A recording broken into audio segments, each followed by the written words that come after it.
Hello guys, Jerry speaking. Welcome to this very special documentary to celebrate its 14th anniversary of LJPCBM Kwelp.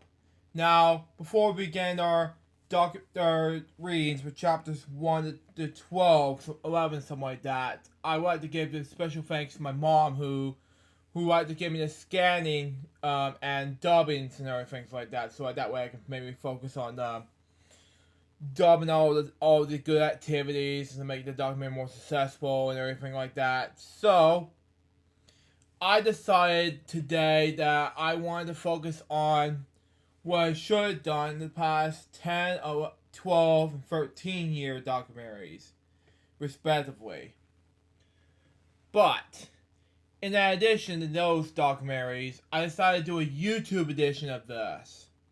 So documentary, because I don't want to hit a copyright strike from that documentary on YouTube, which is a no-no. But it will be on Vimeo later on. However, there will be a special documentary to be made with copyright music later on my Vimeo account. So there you go on that. So once it's hit, then all I have to do now is complete the upcoming stuff to plan up. Because I don't know what to expect. Plus, she said chapter 7, she's going to help me out on this one. So, there you go. Once she's finished writing screenplay, finished making a plan up for chapter 7, then she's going to help me plan out what's going to happen next to 8, 9, to 11. All up to 11. Because even though it's hard work on what's going to happen next to the documentary itself, I just feel like it's time for us to do the LJPCBM's 14th anniversary documentary in the works. So let's begin this, just because as of next year, instead of making a 15th anniversary documentary, we decided to do a new title for the documentary itself. This is going to be called Life of LJPCBM Kwelp. And why is that? Well, I'm releasing this next year, and I'm making a documentary about my journey for the 15-year anniversary of LJPCBM Kwelp. So yeah, it's going to be huge, and I'm looking forward to you to see that. Right now, it's time for my how LJPCBM first started for me. Enjoy, and I'll talk to you about chapter 1, and we'll explain more about what's going to happen next. Be right there with you.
Luke Joseph Jeffers was born on June 28, 1995 in the Memorial Hospital, to Karen Craig, my mom, and Chris Jeffers, and my dad. It was very neat, I guess. In the early first days of his life, he discovered television, and it was that moment that his Uncle Kevin sent him a tape, a gift, as of now, hold on, I misspelled, but anyway, now as of now lost tape as a Christmas present, by Live New York City, along with Babe and Rudolph. There were 3 combined in one tape. There was additionally discovered that his Kwelp VHS was the very first guide to him. He first discovered that he had a peanut allergy, which made him diagnosed with autism at the age of 18 months. After that, his parents offered him not to eat peanuts.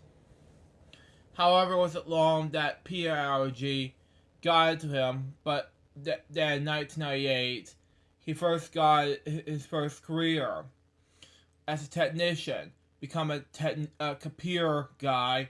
Sometimes he does go on the web, look up AOL dial-ups, and then sometimes he often plays computer games on CD-ROM, which is still exists to this day. But AOL dial-ups, not there anymore at the time. Which I was only 11 when I don't know what AOL at the time didn't exist anymore. But as for the computer games itself, I'm gonna show you what computer games I got, like these.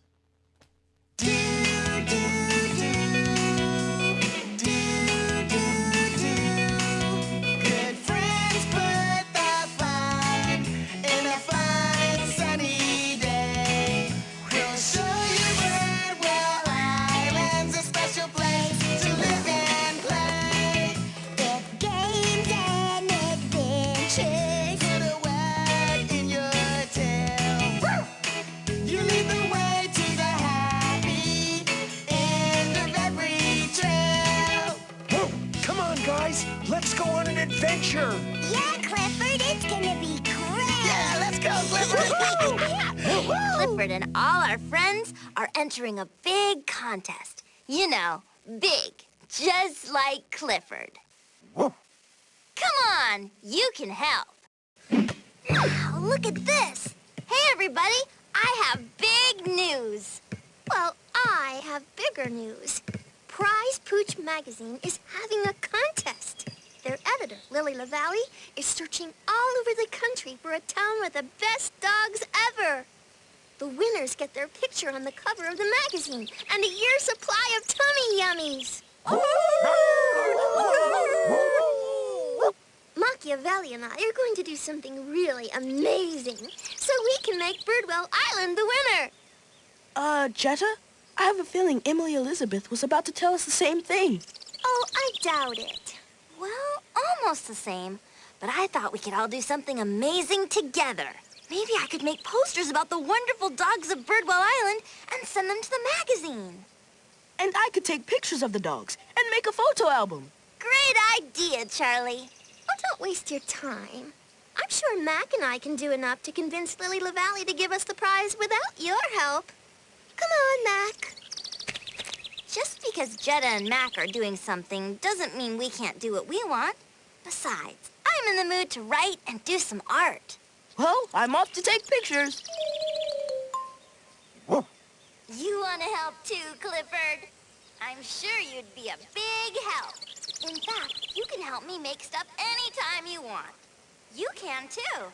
In fact, it will be great because the more we work together, the better chance we have to win this contest. Emily Elizabeth would really be happy if we won that contest. Yeah, and those tummy yummies sounded pretty good. Hey, I know. Maybe we could go exploring and find some way to help.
The pig and the farmer regarded each other. As the farmer pronounced the tiny creature's weight to the contest judge, an unusual thing happened. For a fleeting moment, something passed between them, a faint sense of some common destiny. He patted the little pig one more time and gently returned him to the box. The next day, Arthur Hoggett received the good news. He had won the contest by guessing the piglet's weight exactly. Hoggett returned a short time later, pig in hand. Never having kept a pig before, the farmer put the small pink pig in the barn with the other animals.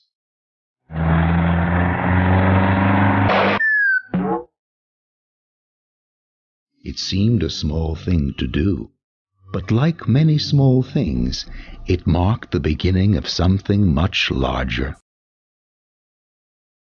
You see, the barn was the center of animal life on Hoggett Farm.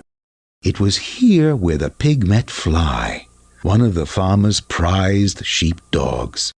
The little piglet had endured many difficulties in his short life, but the loss of his mother was, without a doubt, the worst. I want my mom. Even though Fly was only just a dog, she was also a mother, and the sight of the poor little pig's tears moved her deeply. The pig told Fly that he didn't know his name. Our mom had called us all the same, Babe. Fly said she would call him that, because it would make him feel more at home. That would be nice, said the little pig, as he snuggled against the sheepdog's soft fur. And so it was that the kindly sheepdog adopted the little pig, despite the objections of her husband Rex. Rex's duty was to uphold the law among the Hoggett Farm animals.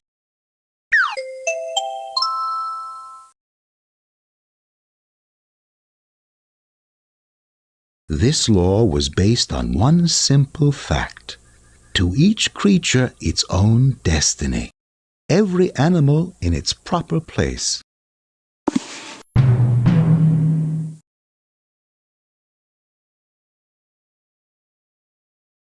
Rex was not pleased with Fly, but decided to allow her to look out for the little pig just until he finds his feet.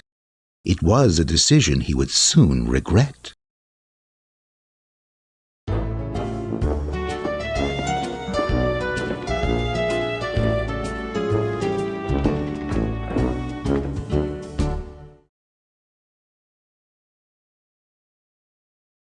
Woody and Buzz, best of pals. Who'd have believed it?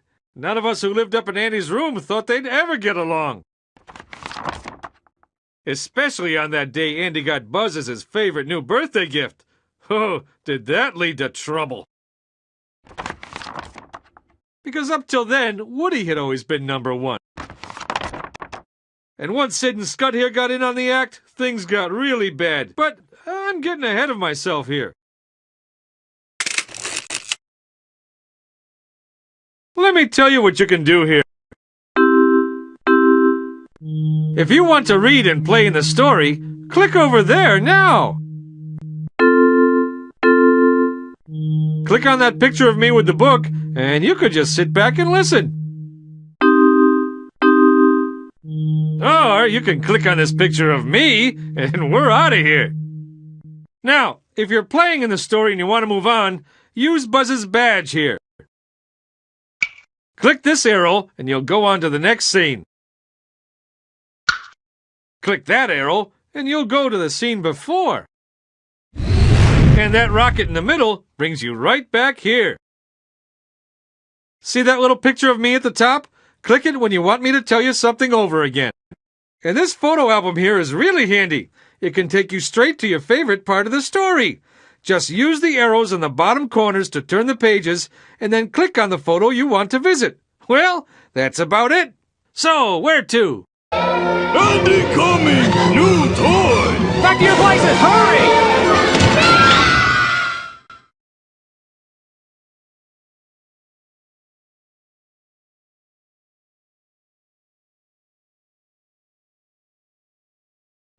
There you go. Then in 2000, after a discovery from PBS Kids, after coming home from Winston Forest Elementary School, something went nuts.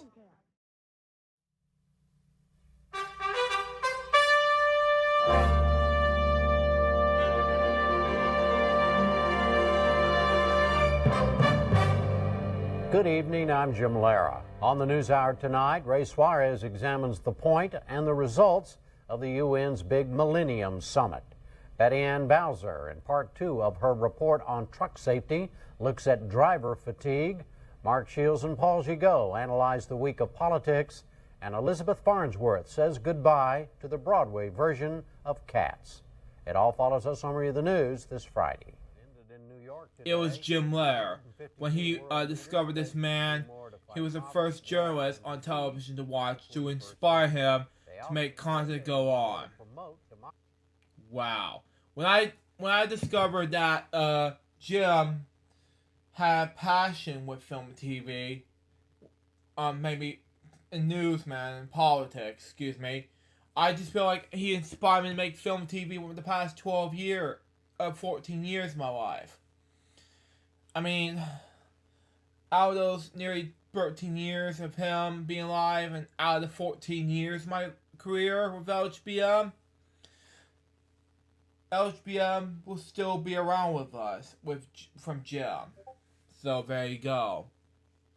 Since then, his parents are watching WTOC D News at 6 with Doug Weathers and Joey Chapin, featuring Patrick Wolkoff and Weather and Mitch Glidden in sports. While at 6:30 p.m. was when CBS TV News with Dan Rather came on. Well, Luke was on the other hand, watched the nightly news program that was on PBS since 1975. It was the early days NewsHour. Luke didn't watch parts of it that was at the time that wasn't my thing at the time, history. But now it was my thing. But I don't know what history was back then. Sometimes it was a great experience because I was on the computer and I didn't know what history is as a kindergartner. So yeah, that's what it is. I just feel like I need to learn my ABCs and 1, 2, 3s back then. But nope, it was Jim Lehrer all the time. You know, who report the news and how he got to respect how much he interviewed some political figures and things like that. It was great. You know, that's just me. He looked at it, think about the goals, and everything. While Jim Lehrer came on TV, and I agree with that. And yeah, I just watched a goofy movie. Yeah, I just feel like, at the time, it was Arthur to a goofy movie, in a romance to Max and Roxanne to a Arthur and Francine difference. Or Sue Allen. I don't know what that was. At the time, my head's like, Arthur to Roxanne, I'm like, why does this even exist? And that was all part of my knowledge of watching the news hour with Jim Lehrer at the time. So there you go. Thank you, sir. However, Jim Lehrer was the nicest anchorman on the planet, aside from his partnership with Ron McNeil. When he discovered 6 years later, but we got to that later when it chanced to inspire me to the most part of to make content over the past 14 years. In May of 2011, when Doug Weber was retiring, Jim Lehrer is still anchoring the news desk on his own. However, it was December 7th, 2003. I was getting ready to have my chance to record TV for the very first time in history, with JoJo Circus Christmas Town episode. It was called A Circus Town Christmas. However, it wasn't long to get my hands to record a TV set. On Christmas Eve 2003, I asked my mom to record my holiday special of Out of the Box. And she replied, "Sure, but please don't press stop ever again." And I promised her not to do that. It happened once in a while, but I bring her a promise not to do it again. And I agree. And then, Mom, if you're watching this for you, thank you for not making me feel down.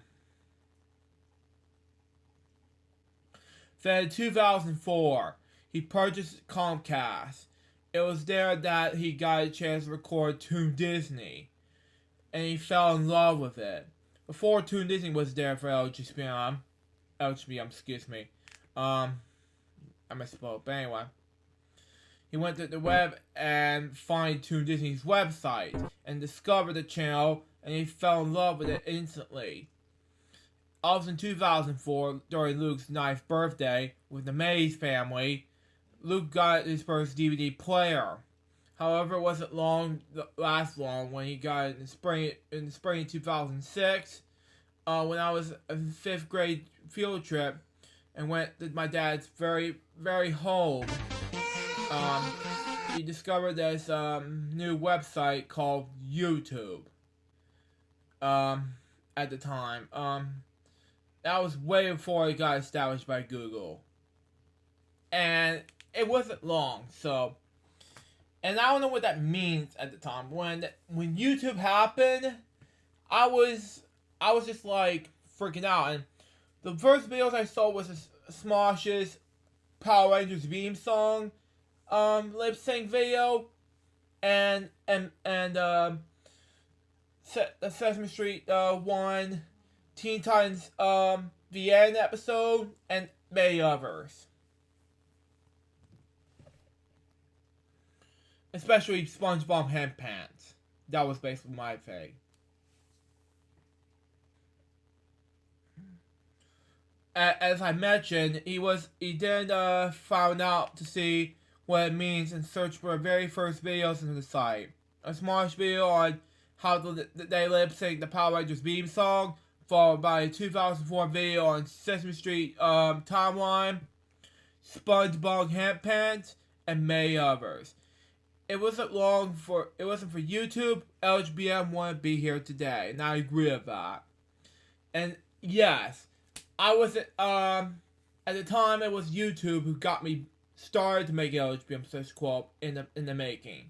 So there you go. I just want to make this clear to you and everything else. Until graduating from elementary school has started, and find out that Rob McNeil and Judy Woodruff was there on the McNeil NewsHour at the time. And he didn't know what it means until the PBS NewsHour launched in 2009. I learned my lesson from that, but it was great to see how Jim and Robin relaunched PBS NewsHour in 2009. It was fun, entertaining, fun from the news magazine. So there you go. His filmmaking career began during a school project from Mr. Potato Head that will be an inspiration to Life Moves More than Taylor came from. Months later, on his 11th birthday, when he bought a VHS camcorder from the 1980s. His first film he ever made was a film report on pigs. Same version Babe, and then the 1973 movie version of Charlotte's Web was shown. Due to the fact there was actual live action Charlotte's Web film didn't come out yet until months later. The audio cassette tape films. Now, I was originally going to show you the audio cassette tape films in this documentary, but that was, I used SCAP to dub these tapes.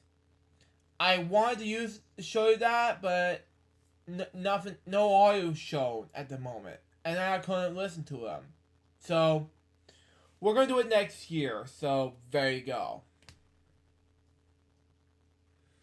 The whole movie Power Hour series, originally going to do 3, but in 2006, but it did the 2. So, there you go. The sequel was short-lived. The first was 1 hour long, because I sent it to America's Funniest Home Videos at the time. When he sent, to win this entry instead. More importantly, his summer's days were over as we went to Southwest Middle School. At the time, when I began my filmmaking career, his grandpa, Craig, also known as Papa, was gravely ill with diabetes. And went to the hospital and get checked to see what was wrong. In October 4th, 2006, he died. He was 81 years old. The death reports on Papa's death had begun LJPCBM in the works for the company. And that's how I began the company. And how it really got me hooked for the company ever since. If it wasn't for Papa's legacy, LJPCBM wouldn't be here today. So there you go on that. Let's begin chapter 2 right now. So we got, shall we? So we got.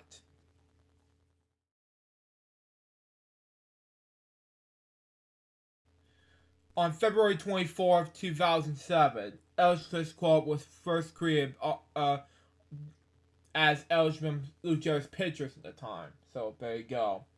His first film with the company, Life of More Than Terror, was a smashing success, winning for 5 Academy Awards for Best Motion Picture.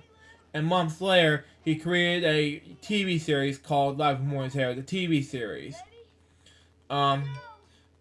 This was originally going to be finished after 26 episodes, but unfortunately the series became short-lived. In 2008, he began the video edit for the first time using Windows Movie Maker. His first film, Science Movie, went on a smashing hit on YouTube, that is. Later that Friday night, he made the Video Picture Maker movie, and then that Sunday morning, God Bless America. So there you go. That was a big smashing success for YouTube before I have uploaded to YouTube at the time. So that was a big movie success for me. And that was it. So there you go.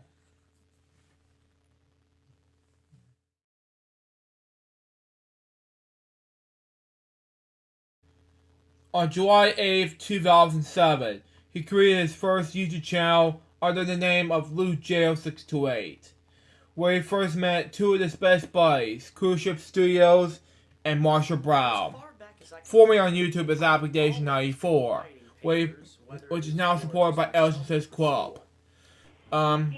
He eventually met up with Lou John in 2009, where he liked his experience and he liked you know what, I'll be on both LukeJ999 and the original YouTube channel. And I'm like, sure, let's do that. So it's kind of like this, okay? It's like Luke, Jarvis, John, Pictures. Difference from the whole Marcus and Bill Tom production difference. It's a rip-off, but, you know. That's just me. Ugh. Anyway. But things are going out of control when on July 8th, 2009, Sonic Fan Sport Crusade Dark is Cool 3 made a raid on Luke J.'s back. And that's where it killed the original name since I was a toddler growing up. Before you know it, he then created the Crazy Bunch username a week later.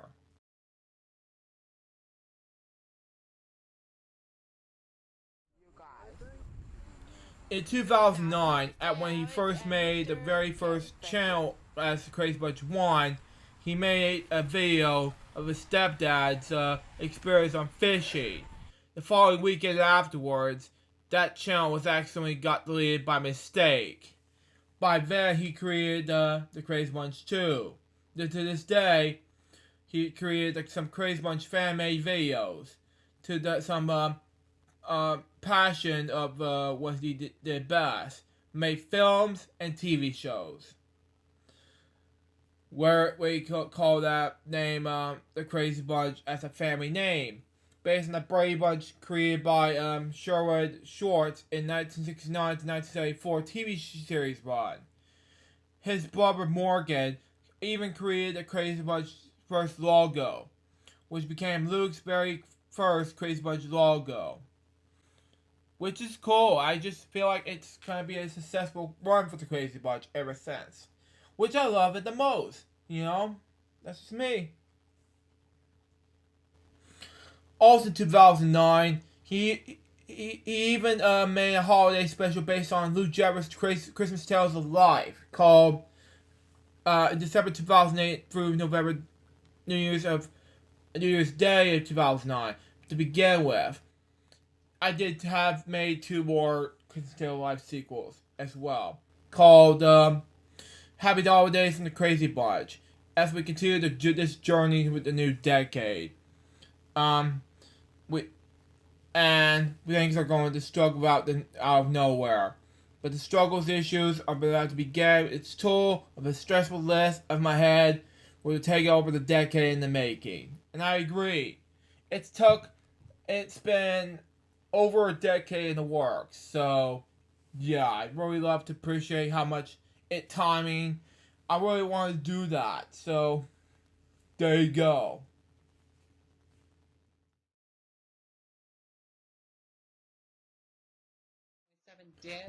Also in 2009, he first met Daniel Harper, formerly known as God Fan 2007 on YouTube, who wanted him to learn how to tap dance with black shoes and white socks. Basically, in 2011, I just heard the rants of Daniel on YouTube, and it was like, I was freaking out a little bit, because when I heard that, he apologized to me, and I accepted his apology. What is that? What are you doing?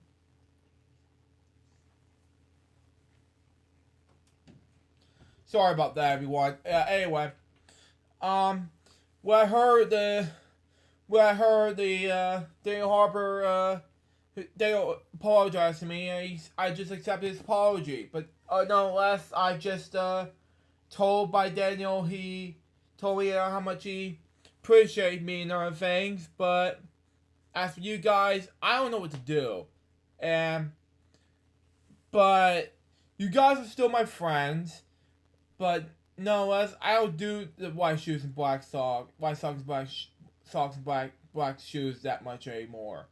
Because, and Daniel and I are still friends, but at the time, I respect gay people, you know?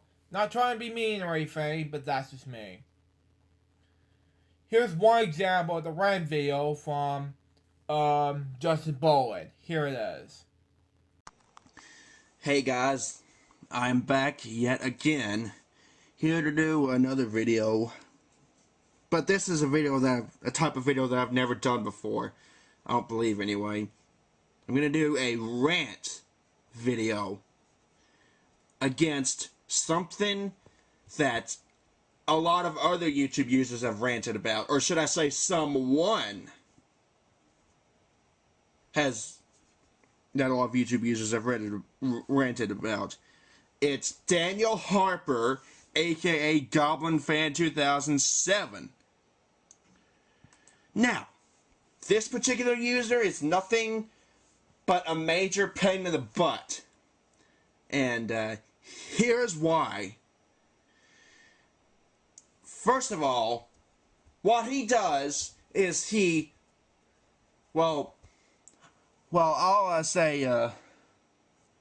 will say this. Now, he never did bother me or anything, but in the case that he did, that's why I unsubscribed and unfriended him and blocked him from both his channels. But there's another reason why. He made a promise, of course, as y'all will know, he promised that he would never talk about black dress shoes and white socks again. But here's the true story. He made that promise 4 times in a row, and every single time he made that promise, he held back on his word. He backstabbed us and broke that promise. But that's not all. He's got some rules on here that they're going to take a look at. First of all, no mean, nasty, and rude comments on my channel, as well as my videos that I uploaded. Okay, reasonable. If you leave comments on my videos that I upload on my channel, then please post a comment that is related to the video. Again, understandable. I'll never tell anyone on YouTube to wear black dress shoes and white socks in their videos ever again. Ha! Yeah, right! You still doing that, I hear. You need to stop that. I'll never tell anyone on YouTube to watch and comment on my videos ever again, as well as pestering when is their next video going to be on their channel. Again, ha! Yeah, right. You're probably still going to do that every single blessed time here. Don't ever dislike my videos that I uploaded on my channel, and don't ever call me names as well. Well, the name calling part I can understand, but as for the disliked videos, there's a like button and a dislike button there for a reason. And if people want to dislike their videos, so be it. They're going to dislike your videos. They can do that. They can do that if they want to. Please reply to my channel comments on my channel, as well as private messages, and please reply to them when you get a chance and not immediately. Well, I know this for a fact, that when he originally had that rule up, it was only directed to Aubrey S. 1987. I'm sorry for not protecting the innocent if I'm not. But he directed that to Aubrey. And that will be the only time I'll mention another YouTube user's name in this video.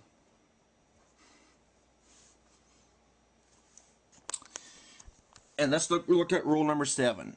If you make requests on my channel, only request it once. Reasonable. Hope you enjoying my videos that I uploaded. And that's the last rule. Which is understandable. If anyone breaks these rules on my channel, you will be blocked and reported for good. Well, reasonable again in some ways, but well, actually it's just reasonable, period, rather.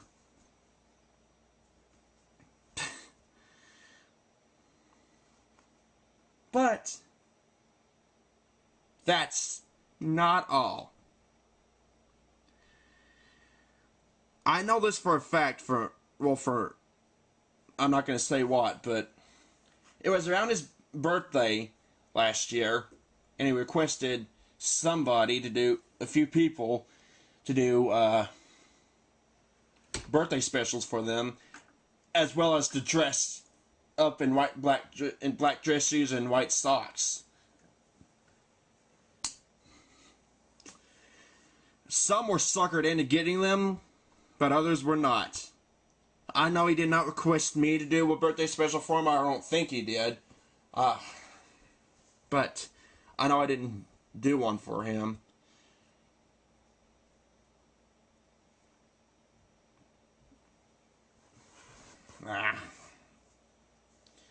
And, of course, I did not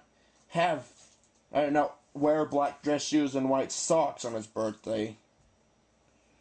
So, therefore, I did not do a special.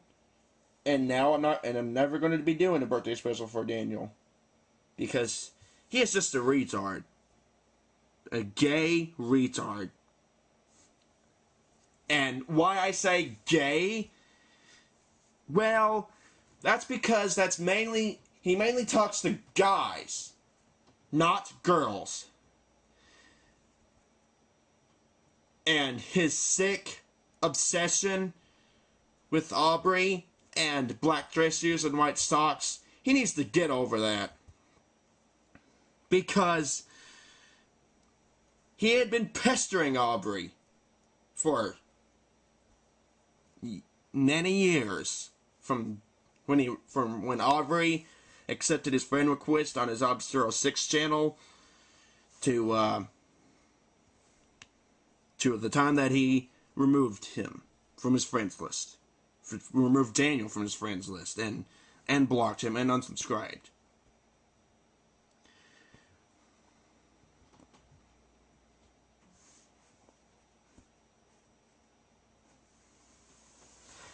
And let's take a look here. You know what? I'll do this.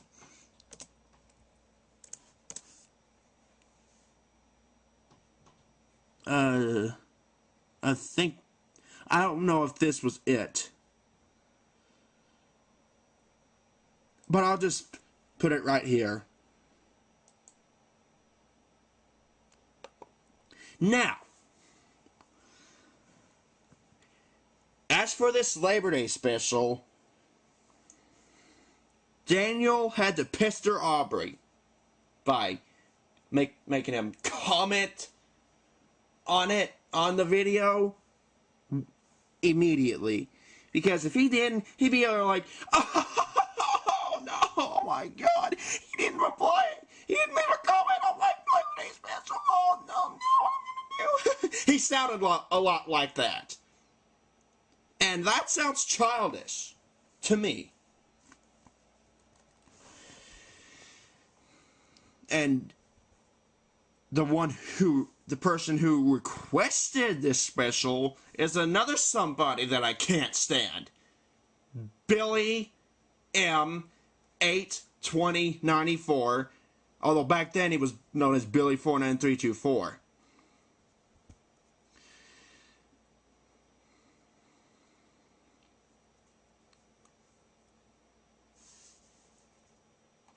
Man, oh my god, I cannot stand this user.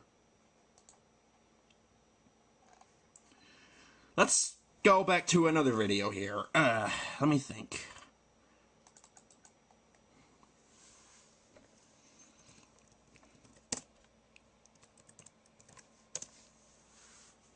No, I can't find it here.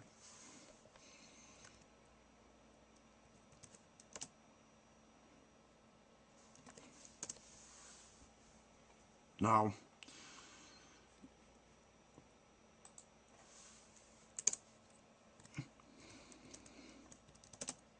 Let me find it. Well, he might have taken it down, but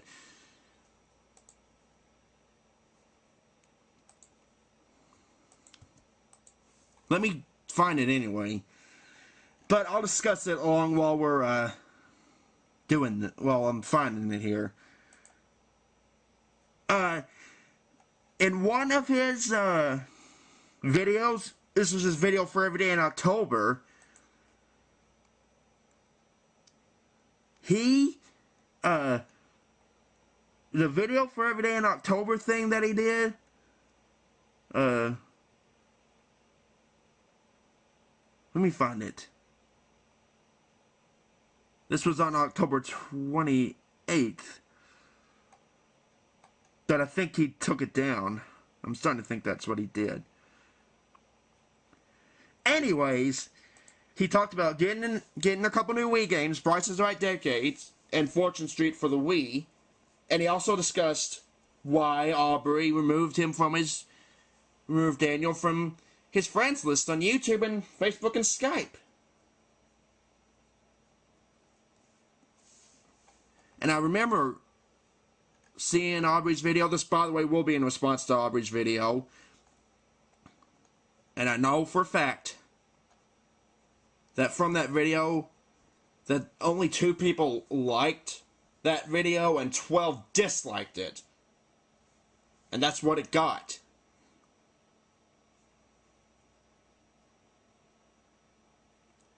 Now, and I'm with Aubrey on the fact that I think Daniel is gay. And I know he really has fallen in love with Aubrey.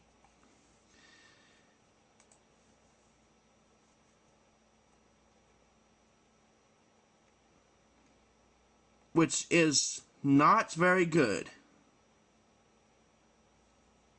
And because of that, he's now pestered Aubrey. And thanks to that, and the black dress shoes and white socks bullcrap, he has lost some of his friends, myself included, and he's lost some subscribers. But speaking of which, I'm going to go into detail about that right now. See, he has 1,243 subscribers, but the only reason why is because he forced people to subscribe to his channel. Now, normally, that big a number, 1,243 subscribers, is a pretty impressive number, but it's not in this case, since Daniel forced people to subscribe, which is not right. You don't subscribe to people's channels because they force you to do it. You subscribe because you like their videos and you think they're a good person and all. Not because that someone's bossy.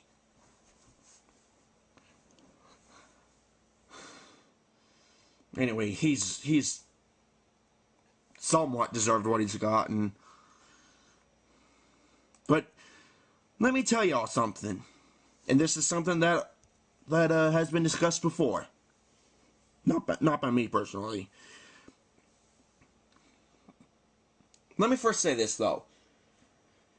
If anyone of his subscribers unsubscribes to his channel, he'd throw a little hissy fit, as if he was a little kid. Oh my God. And he would demand you to subscribe back. Or else. Or else what? You little fiend. Or better yet, you old jackass. Yes.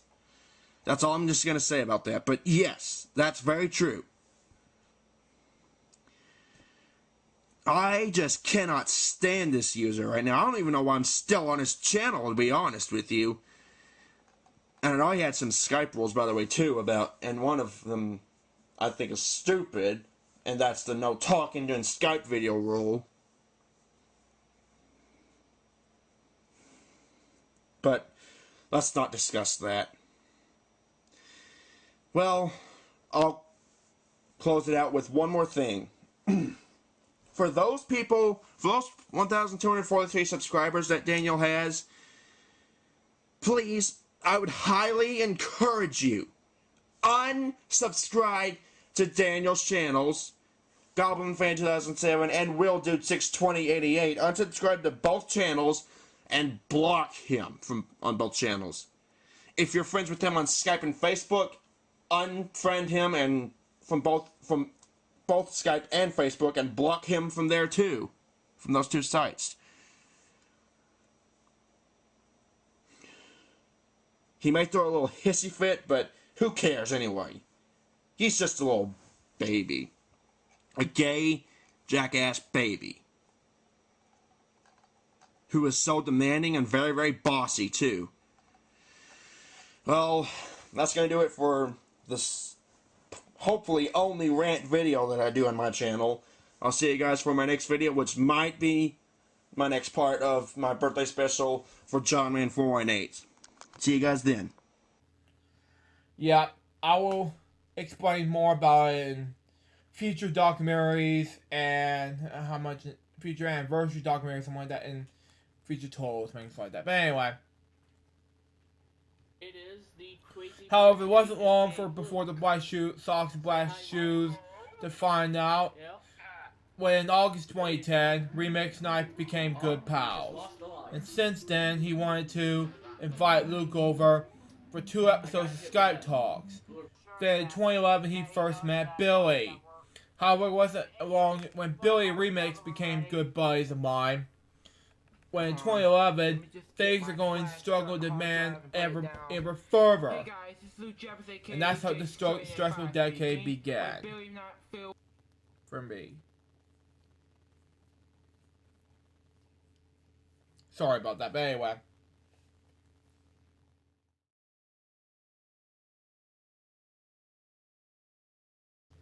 In January 2011, Luke J's Extraordinary 5 Productions LLC was founded, and was thanks to Remix Plum on YouTube, and who made it happen. Then in July of 2011, both LJPCBM Club and Luke J's Extraordinary 5 Productions LLC was now struggling with some issues. Began with not worrying about the company, nor as the videos itself. And since then, I felt horrible from July of 2011. I was stressed out, didn't know what to do. I felt like I wasn't doing anything correctly, so I felt stressful, and plus, it just felt like 2011 was not my year at all, nor is 2012, nor is parts of 2013, anything, because that decade was so messed up, you know.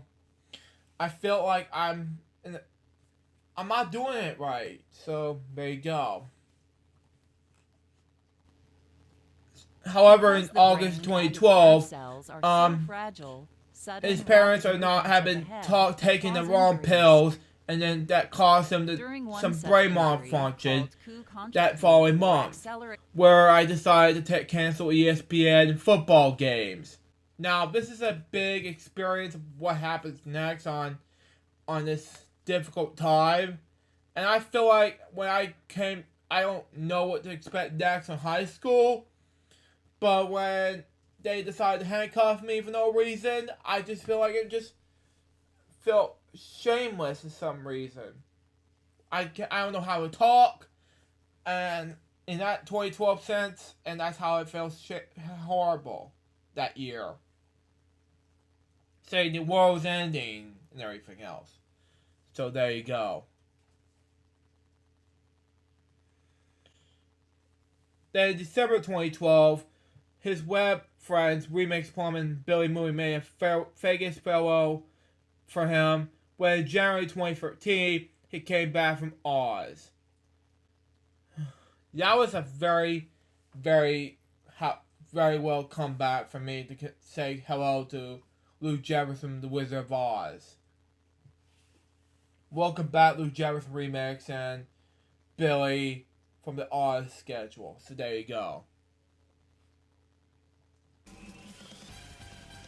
However, it wasn't long that Oz came into play when in March 2013, he discovered a review show that inspired him dearly. His name is Bob Show. Then in June 2013, he graduated from Winston Forest High School, where both Robert McNeil and Jim Lair had been told by Annette Miller that he was getting a high school diploma that following month. Then July 2013, Luke then went to Arlington, D.C. For a weekend visit. However, the next month came, and he went to work at FM Health Systems as a volunteer. That following September of 2013, it was first discovered that a Truth Across special was first created. I don't know what to do, because I've written enough ideas for a Truth Across special movie. But 2014 was when I wrote this, it was August, September, but that's just me. But anyway. Then November 2014, the LJPCBM Kwelp community has lost its first guest stars. Granddaddy Bays has died peacefully in his sleep at age 88. Yeah, it was sad. I feel like horrible in the time. November 15th, 2014 day. But it wasn't long when, January 2015, a YOUTUBEC special was first making it for part 1 in the works. However, the hours of March 25th, 2015 came. He was at the college tour when suddenly Zach Peters, aka the Zach18, had passed away peacefully from a heart condition at the age of 16. Now, I'm going to show you clips of how he died from the age of 16 from not only Alex Paris, but the news report from KZCI. Here it is. Ladies and gentlemen, this is a sad time here at L4GS TV Channel 90. We lost Zach Peters, aka the Zachman18. He was best known for his dance videos, his gameplay videos, his Spin for Million, and most of all, a great friend on YouTube. I met Zach back in 2011 when I did my Spin for Million series, and then after he saw that, he decided to do his own. Zach first started on YouTube as his Big Time Rush dance video, and then later on, in 2011, he started doing gameplays such as Wheel of Fortune, Jeopardy, and other great games. Zach Peters died from a heart issue earlier this morning. We will miss you, Zach Peters. He was only 16 years old. May God bless Zachman18, aka Zach Peters. We'll miss you, buddy.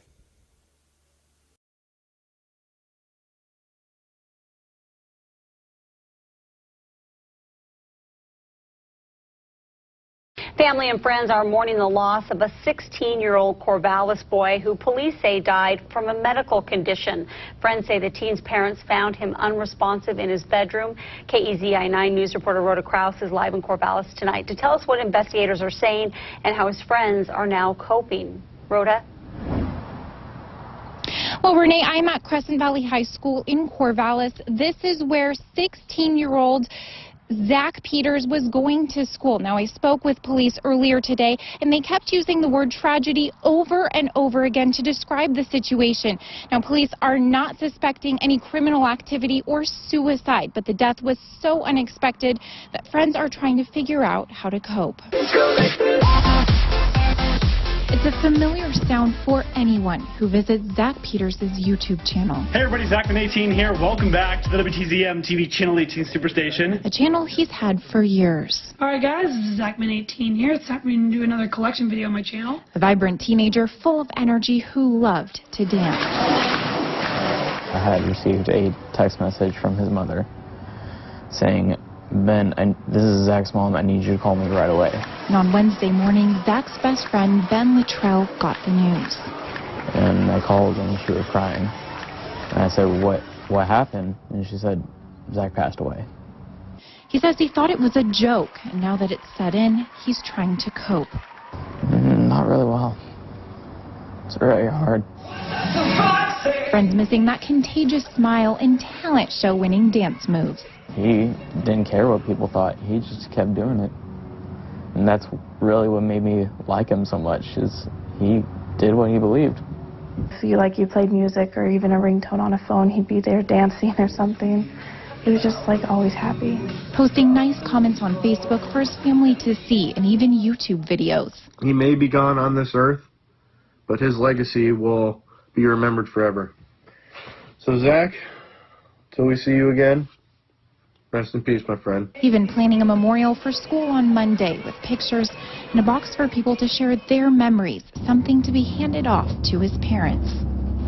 Just so they know that he was loved and that everybody really cared about him. And they're not alone in their mourning. I love you, buddy. Love you too. I just want to say I miss you, buddy. I really am. Well, even though police are not able to go into details, Zach's friends say he had a sudden heart condition. Now, it is spring break, but Crescent Valley High School sent out an email to parents yesterday saying they had a crisis team on hand to help students. Live in Corvallis, Rhoda Kraus, KEZI 9 News. How sad it was back then. So, there you go. It was Remix who said, look, we got some sad news from the game show from America. Zach passed away. So yeah, I felt horrible that day. After I went to the college tour, I came back and said announcements were going to season 2. So that's just me. But anyway. Okay. Then that following August 2015, he joined Bob's Show as a Patreon member. Long before then, he went to a college full-time in February of 2016, when all of a sudden, he started to feel down at his own college, depending on his homesick disabilities, and that following of April 2016, he lost contact with Marshall Brown, as Luke created his new Steps Behind the Professor of Marshall Brown group, Facebook group. It's called the LJPCBM group, where he can stay focused on his company and his life behind him. Now, I'm gonna read chapter 7 through 11 now, because it's gonna be I'm gonna go slow down a little bit when it comes to 7 to 10, 7 to 11 now, because when we come back, we'll do 7 through 11. We'll be right back after these commercial breaks. Stay tuned.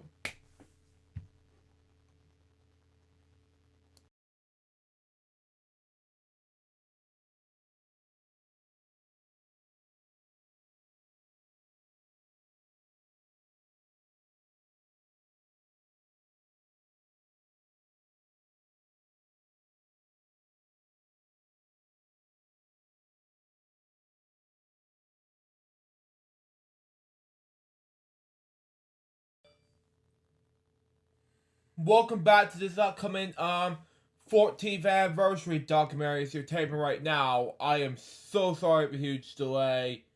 I just came back from work at Acura, and plus I just recently celebrated Valentine's Day yesterday as I'm taping this. But today I recently came back from some random things today because I got back from work at Acura. Watches now, Travis. And recently I just came back from other things random, so now I really need to get back to reading time. And really get back to do chapter 7 right now. So we got, shall we? So we got.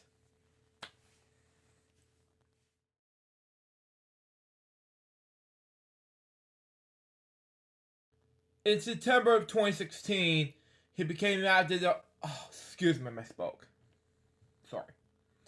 He became active on VidMe, where he make videos for you all to watch. Thanks to Bob's Show and Rain Fox to make it happen.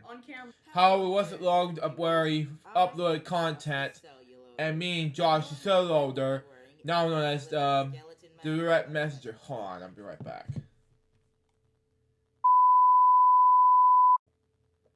I'm sorry, folks. I really have been ridiculous in when I'm brushing my teeth looking like this. I don't know what to do. I have been brushing my teeth today 2 times today.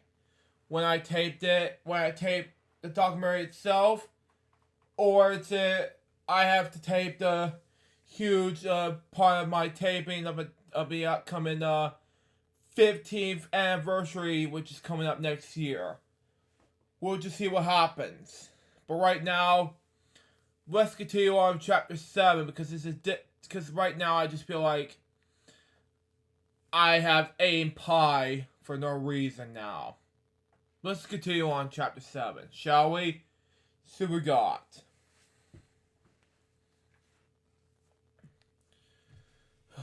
Let's start over.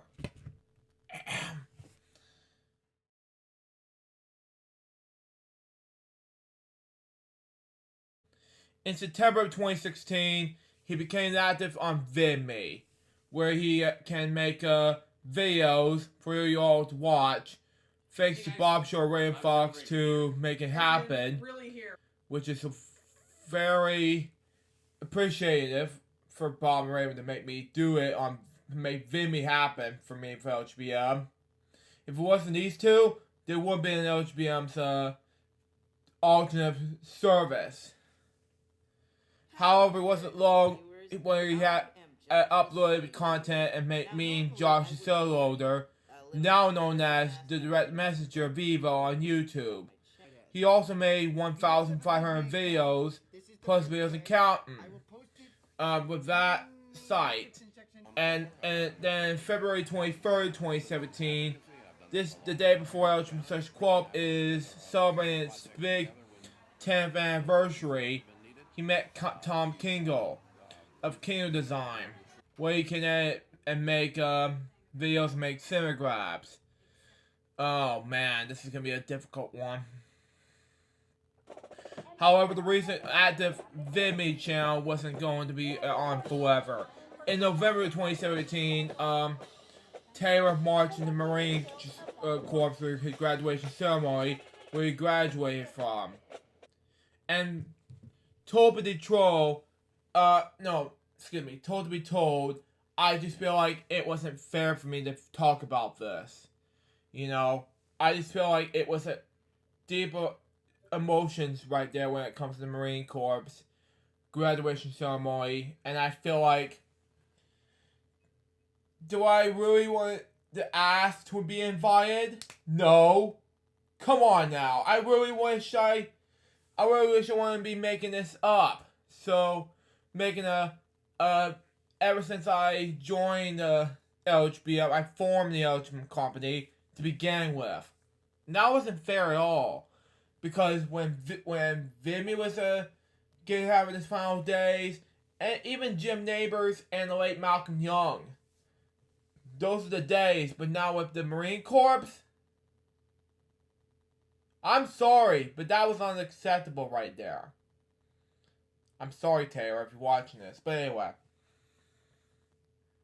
And then the negative complaints began with Bob's show is gonna be able to lose content with him, and Los Angeles are talking to me, which is Luke, by the way, more often, leaving him with a big hiatus on Patreon, which is huge. And I hate to say this, but Bob and Raven, if you watch this now, I just think that when I came to Patreon in 2015 as a user, back then I really loved to do this, but with you removing me like this, I lost interest to do Patreon, and that's why I came back from the dead after a nearly 3-year hiatus. So yeah, I just feel like it was emotional that day. November 2017. So there you go. Then on December 1st, 2017, the tragic day happened. When VidMe has completely given us the sad news of staying out on Twitter that we're sad to say that VidMe will be suspending services soon. The following same night, Taylor and his ex-wife were married. Now, I don't know what to expect. Please postpone plans and wedding dates till another time, because I don't know what to expect what happens next to Taylor's wedding dates. I'm not talking about his ex-wife at the moment, because that's off guard at the moment, but as of now, it's just that he should postpone his plans to another time, because difficult times of what happens to the tragic day of VidMe was around, and another site came around when YouTube came about. And Vimeo was another story. So I'll talk about that in the next chapter. So let's see what we got, shall we? So we got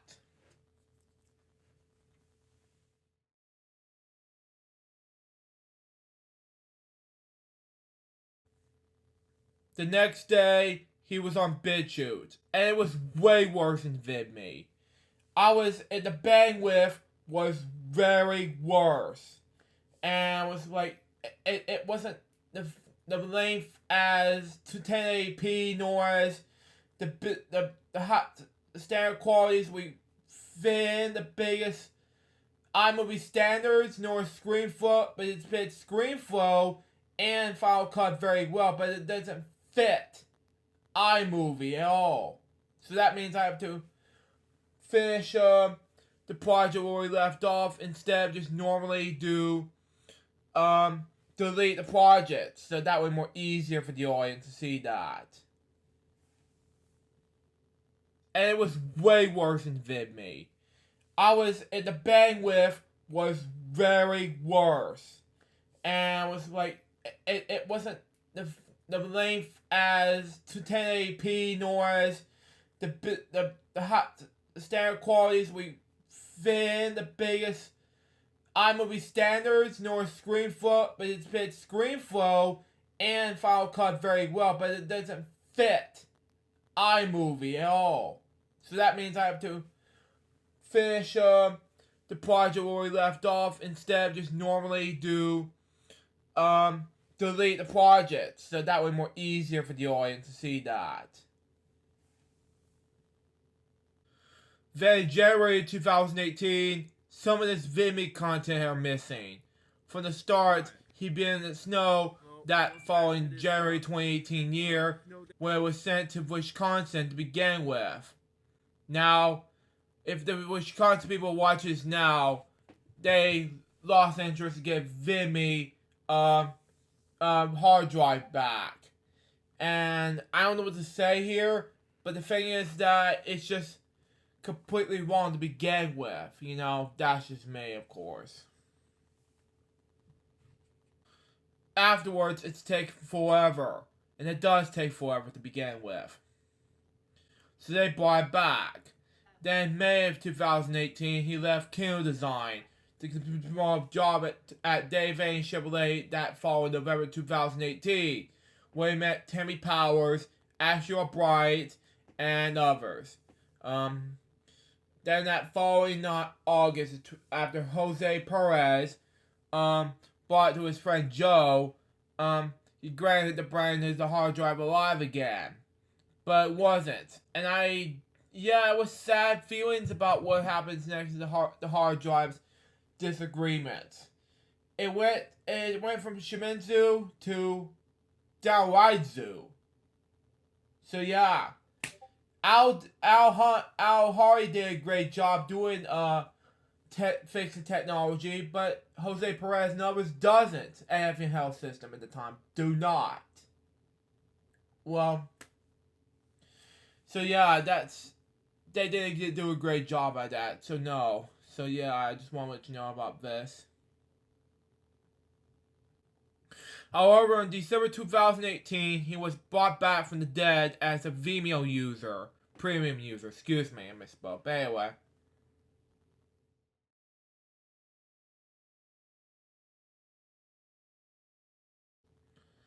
On Christmas Day 2018, he was brought back from the dead as of this time he was on Vimeo. He made a lot of videos to create since the Vimeo legacy. With more to come, such as Reese's jokes, Brewsco's jokes, LJPCBM special events, and many more. Now, I don't know what to say here. It was a lot of Vimeo content to begin with, between BNet vlogs and another series that came up with that was now deleted to YouTube from Vimeo to be moved to YouTube nowadays. So it was huge. So yeah, that's why I didn't know it was there at the time. So there you go. Hey guys. He even uploaded a lot of footage which was no longer needed to be put up there from Bob's show to be aware of, such as behind the scenes content from Bob's show, Rain Fox, and much more. I love making my lady laugh. Which is no longer relatable. In January 2019, he created a weekend celebrations and made even more vlog series. However, it wasn't long, when in May of 2019, he discovered his nephews Jack and Drew's YouTube channels, respectively. It was great and all, but, you know, if I watch this now, you guys are going to be the best YouTube creators I respect. The co-founder and CEO of Your Channel Sucks is my nephew Jack, and there's also one guy who did, it was better known as, that one number one meme reporter is Jack Lucky as well. And then, I don't know who's Joseph at the time, but he's Drew Lucky at that time. His name is Drew, so there you go.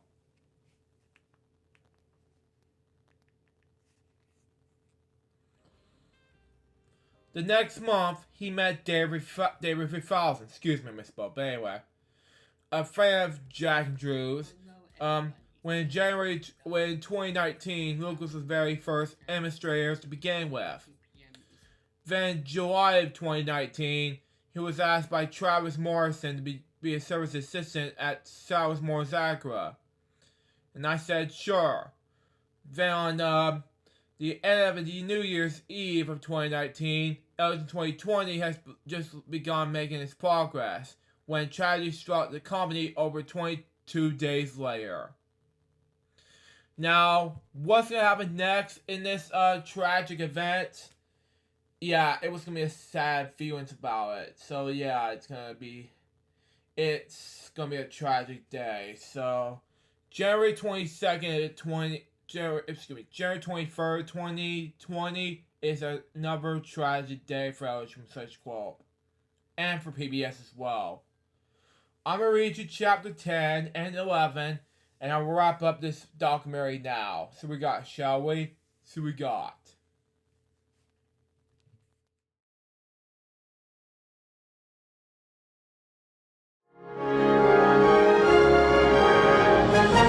Good evening, I'm Jim Lara. On the NewsHour this Wednesday, it was another heavy day of news on the Middle East.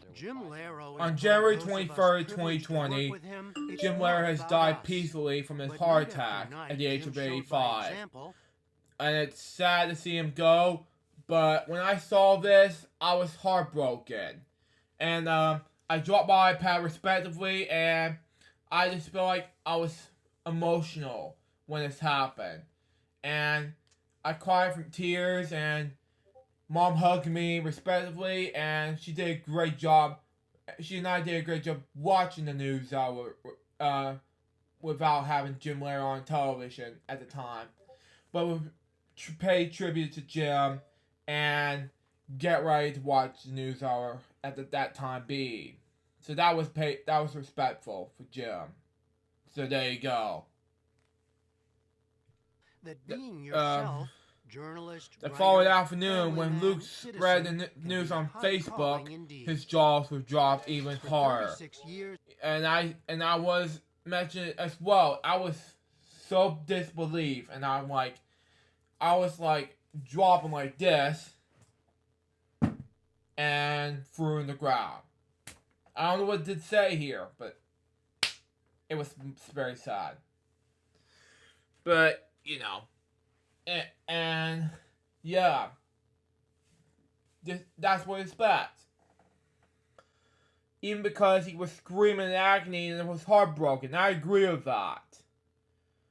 That following night, Robert McNeil, to us, was talking to news all about Jim's friendship and got to know an inspiration of mine, which I agree of. Then in March of 2020, when COVID struck us, Judy Woodruff said this personal message seen here. And a personal note, as we say goodnight, this is a challenging time for most all of us. This invisible new virus is frightening and spreading rapidly. We all want to be as prepared as we can be to avoid it if we possibly can, if not to recover and be healthy again, which most of us will. And already there have been overwhelming acts of generosity. But in the meantime, some of us are acting in a way that could end up unintentionally hurting others. Grocery store and pharmacy shelves that normally are piled high with toilet paper, Kleenex, and paper towels are now empty. Several days ago, people started buying all the hand sanitizers and disinfecting wipes they could. It's understandable. We want to keep our families and ourselves safe. But it's also worth remembering that this is a time for the lucky, healthy ones to think of others. Maybe there's an elderly couple who didn't get to the store as early as they wanted. Perhaps someone with a disability or a weakened immune system couldn't get there at all. This is a moment for Americans to show our best qualities. We're going to work our way through this. Let's keep others who may not be as strong and resilient as we are in mind, too. And that's a News Hour for tonight. I'm Judy Woodruff. Please stay safe this weekend. Thank you and good night.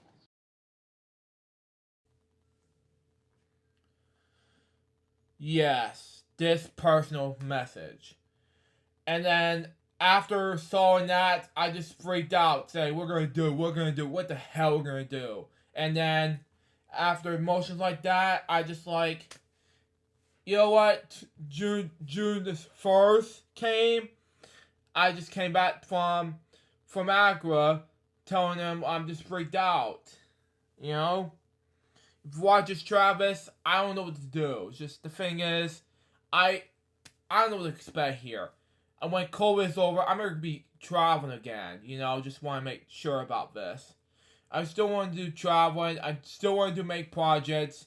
I still want to do making videos for you guys. Especially making making a shopping list, because according to my status right now, since 2020 of March, paper towels are empty.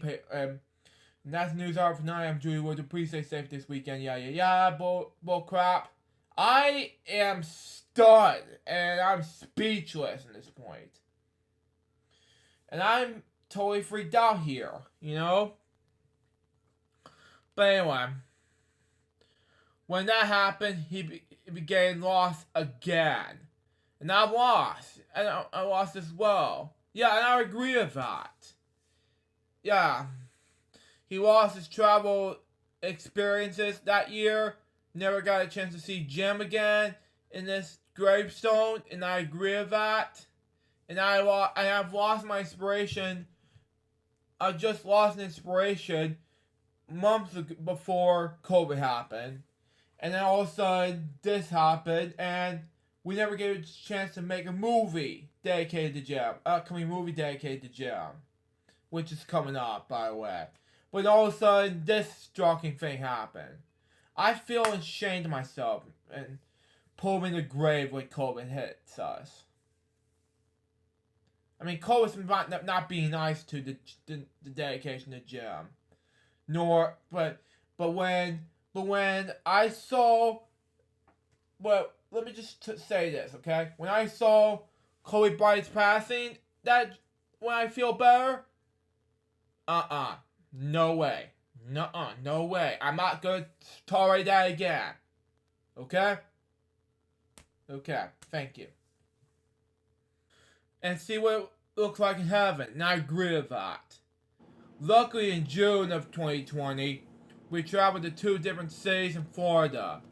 Then in October 2020, he went to one more. Which is happiness right there. Because I've been to travel to 3 different cities for 4 parts of it. Upcoming for There Were Always Kids regard to our biggest vacation adventure. And if you watch this now, Billy, I'm coming for you for Gainesville. So, I'm not sure when, but that's just me.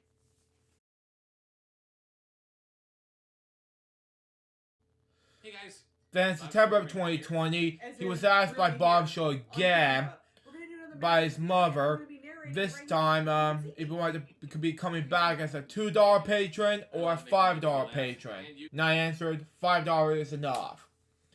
Now, the reason for $5 is because I want to be credited as a producer instead of a $2 patron, as a NBC in the Patreon exclusive review. So that way more easier for me to focus on LJPCBM and and get to work at not Kingdom Design, excuse me, what I'm talking about, Samor Zakura, you know? Just save me a Bob Show reviews. That way more easier for that, and I deleted some, never before seen Bob Show stuff for Patreon. That way more easier for the audience to see that.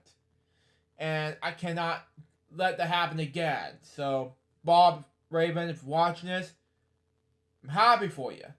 I'm happy for you to make me be back in my home roots again.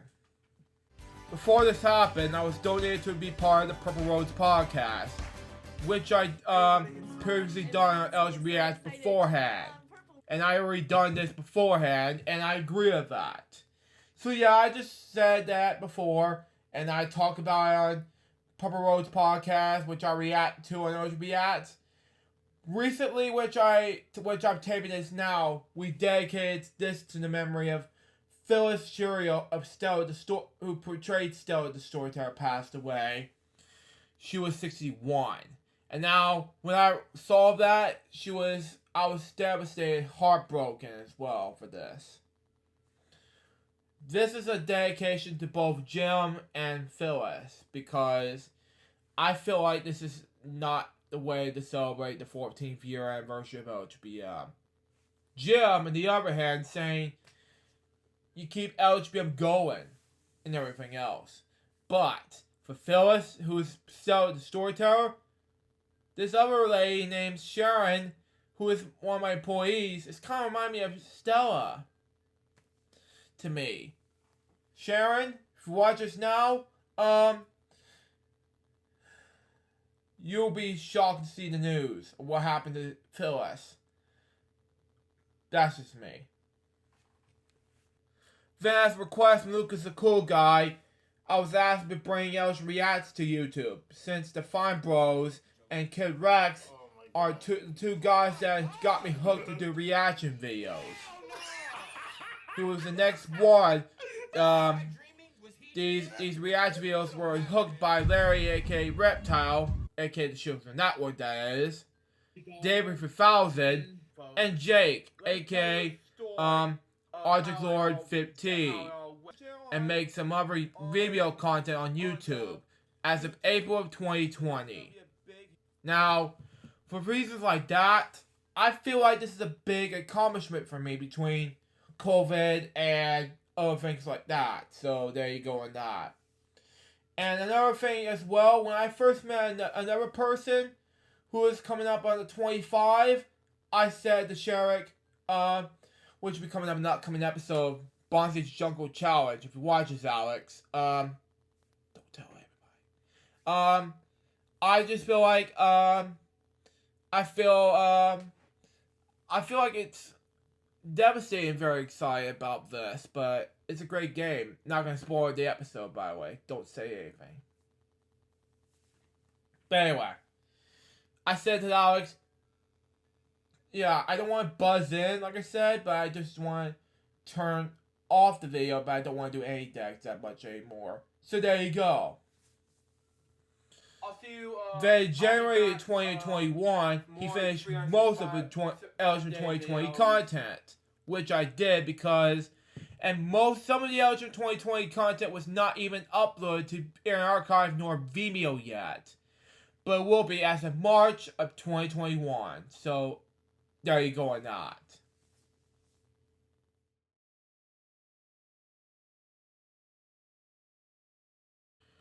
Since 2021, with the COVID vaccine doses were now coming to a close from the founder's end, Luke has been working on this documentary you're about to see right now. In 2021 in March, I don't know about that though. It just, depending on my schedule, if they say you're not going to be able to be going in March because, according to the President of the United States, current President of the United States, Biden, saying that you're not going to travel anywhere this month, starting that month. That's just me. His brother Morgan will be moving to a new... Oh, yeah. Okay, never mind. Okay, excuse me. in 2021 in March, his brother Morgan will be moving to a new apartment of his own. So Luke can make more room, arrangements for more projects, more tapes to be dubbed, and so much more. Now, the thing is that I wanted to make more projects with the audience, to make more room, and I couldn't be able to travel much. Like I said, I misspoke like I said before about traveling, so excuse me. What was I thinking? Nothing to hurt people, but I have to say it right now. Morgan's about to be moving soon. Like I said, my thoughts are with Morgan right now. If you watch this, Morgan, thank you for your time in this house for the past, let's say, nearly 25 years. And it's been gonna be 23 years since you lived in this house. And now, I'm honored to thank you for living in this house for that long. And now, you're welcome to move in the new apartment. And since then, you love this house. You just love my childhood home. And now, thanks to all this generation, you really want to move to an apartment. So, Morgan, am I happy to say right now, I'm praying for you. I'm hoping to God that March the 1st of 2021 will be a best place for you, best day for you ever, and hoping it will be the best time for you to get your best kicks in your knees to get ready to move on to the next chapter of your life in the new apartment. So, I'm gonna miss you part of your life, but not saying when you're coming to see me, but that's just me. You're gonna be seeing me now and then. It's just, the thing is, I'm not sure how many miles this is from here to this apartment here, which I mentioned before. But the thing is that I'll have to miss you so much that I have to cry. Oh man. But anyway. But let's continue on.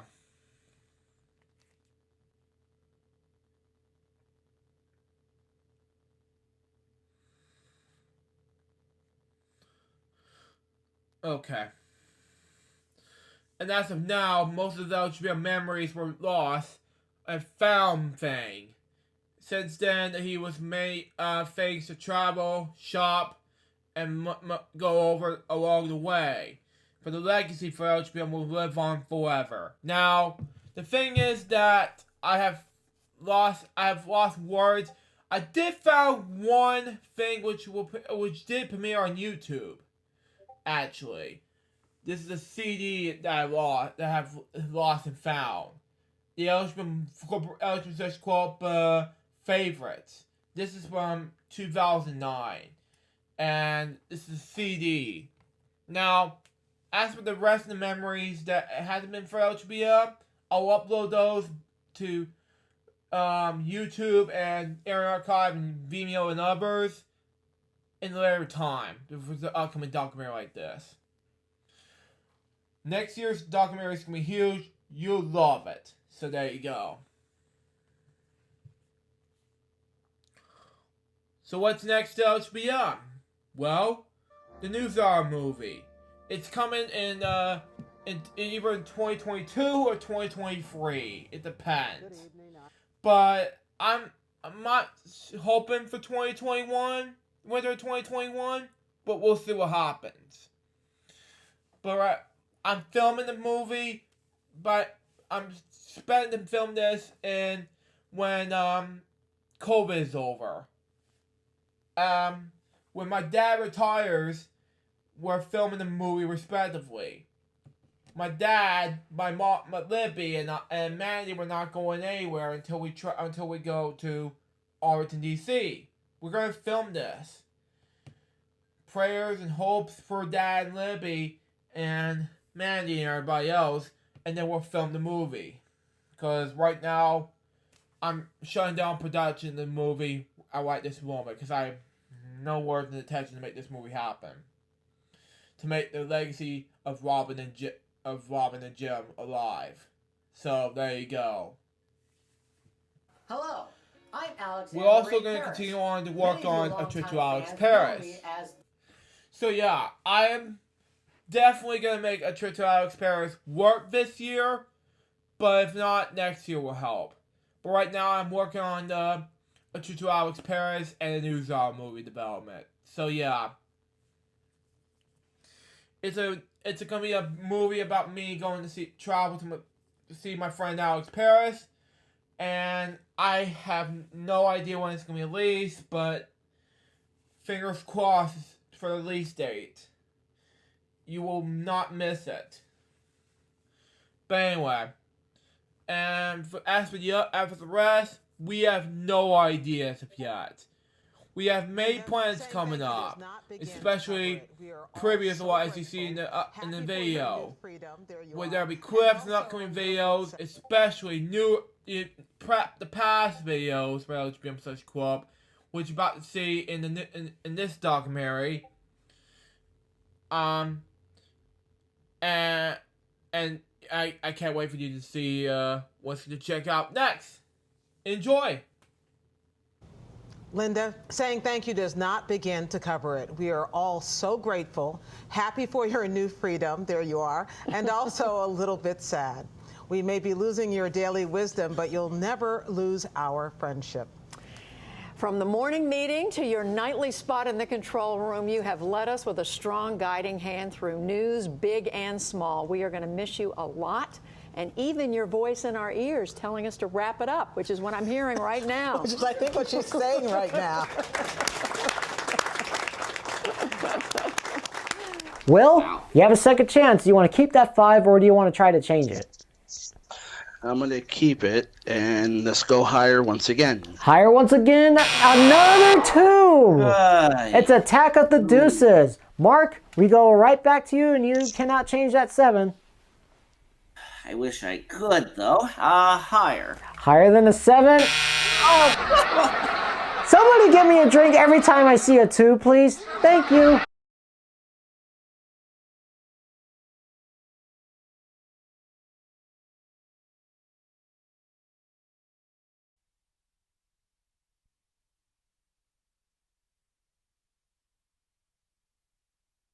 What are you doing? Bothering me. You always bother me here. This is one of Mitch's favorite pieces, a walk and talk with Payne Stewart that revealed the fun-loving side of Stewart and turned him into a real person. Mitch got that, like he got almost everything else. As Benny Cunningham sprints 57 yards for He got the idea that WTOC's coverage should be tireless in the community. He was Georgia Southern's most vocal apostle. He bled blue and white. He hung on Irk Russell's every word. He hung on Adrian Peterson's every word, too, even more so when Adrian's stuttering was revealed. Mitch worked around the stutter and helped Adrian improve his public speaking. In the jargon of sports journalism, Mitch was a homer. His objectivity was compromised by the home team. But Mitch's objectivity was never compromised because he didn't pretend to have any. He was for the Eagles, and for Cheryl Hayward, and for Gene Sowers and Davis Love. He was for this community. Mitch Glicken got it, and he embraced it with every fiber of his being. Because he brought a lot of enthusiasm, and you know, you think back at some of the great Georgia Southern seasons, those national championships, and you always think of Mitch right along with him, Adrian Peterson. You think of Mitch, you know, with that touchdown, Adrian Peterson goes over 1,000, you know. You remember those things just because he was so totally involved in it himself that you got involved. Mitch died Saturday night at home with his wife Sandy and his boy Matthew nearby. For nearly 2 decades, his fingerprints were on everything we did at WTOC. His energy was as dependable as it was genuine. He was our friend, he was our family, and we were blessed and honored to have known him. Do you really get paid to be a sports announcer? I do. Isn't this a great country? It is a good country. We're very blessed and the people in this area are very thankful to have you as their sports announcer.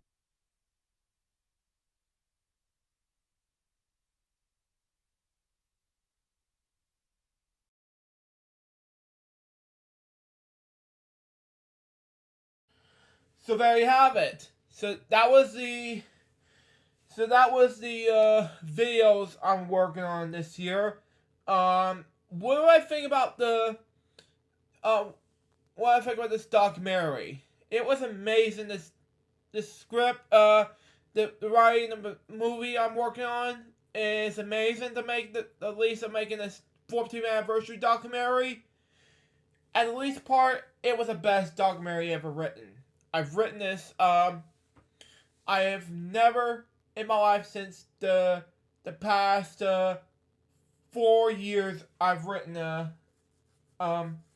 script and that I made the documentary itself. Since then, I want to keep it going for 14 more years. But the thing is that I did LJPCBM/Kwelp to begin with. I wanted to change the title a little bit. Call it Life of LJPCBM/Kwelp. So that way more easier next year. So there you go or not. It's to celebrate 15th anniversary next year. So there you go. So that way I can not be stressed at all and things like that and everything. So there you have it. And that wraps up with this 14th anniversary special documentary. Hope you enjoy it. Stay tuned for the next video. I hope it's going to be a premiere event or it's going to be like a special video presentation for you guys.